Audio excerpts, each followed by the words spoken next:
BBC News with Sue Montgomery.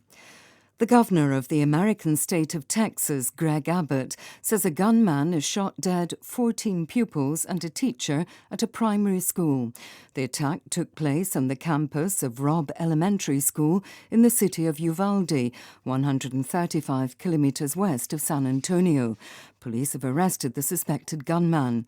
Shootings at schools in the US are not unheard of, but still infrequent.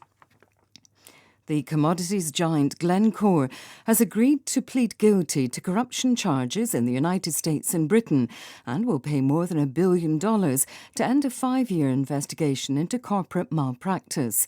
The U.S. Attorney General Merrick Garland said the firm's actions had perpetuated transnational corruption.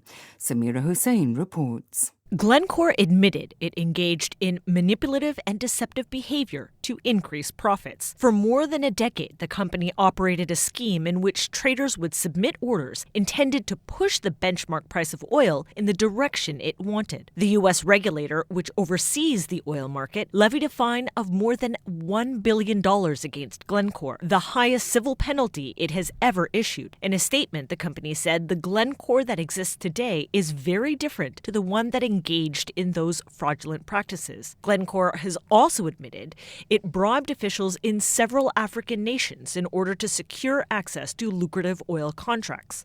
The U.S. State Department says it's appalled by the latest report in human rights violations by the Chinese government against the Uyghurs. A spokesman, Ned Price, urged China to release immediately all those arbitrarily detained in the western Xinjiang region and to get rid of its internment camps. The Chinese government has called the allegations the lie of the century. Here's Barbara Pletusher. The State Department spokesman Ned Price said the reporting on the Xinjiang police files added to an already damning body of evidence of ongoing atrocities against Uyghur Muslims. The documents in the BBC story include evidence of a chain of command leading all the way up to the Chinese leader Xi Jinping. Mr. Price stopped short of saying that the Chinese president had directly ordered what he called genocide and crimes against humanity. But he said it was difficult to imagine that such a systemic effort of repression would not have the blessing and approval of the highest levels of government. Beijing says its activities in Xinjiang are about countering violent terrorism, not about human rights and religion.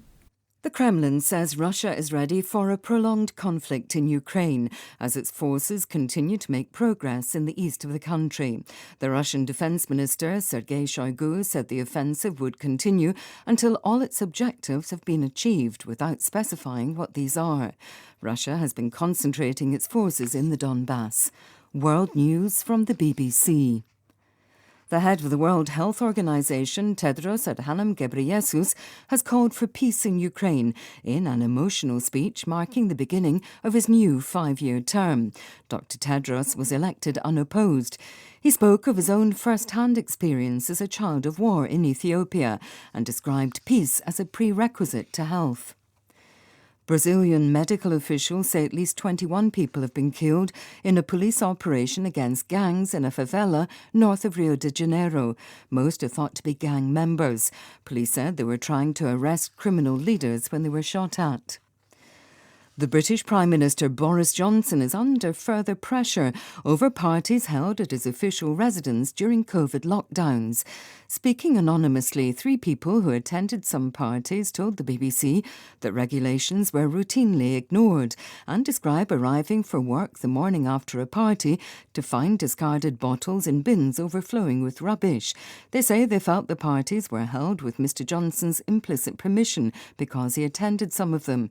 Here's our political correspondent Rob Watson. The country is split into 2 broad chunks. One chunk you just think this is so shocking and it tells them everything that they always feared about Boris Johnson, that they, as they would see it, is just simply not fit for high office. You know, the other chunk of the population thinks that all of this is sort of grossly overdone. Other people violated lockdown regulations, that everybody needs to sort of get on with it. And I suspect that what's happened in the last 24 hours or so won't really change that very much. The English Premier League has approved the $5.3 billion takeover of Chelsea Football Club by a consortium led by the co-owner of the LA Dodgers, Todd Boehly. It paves the way for Chelsea to be sold by the Russian oligarch Roman Abramovich, who's been sanctioned over his links to President Putin. BBC News.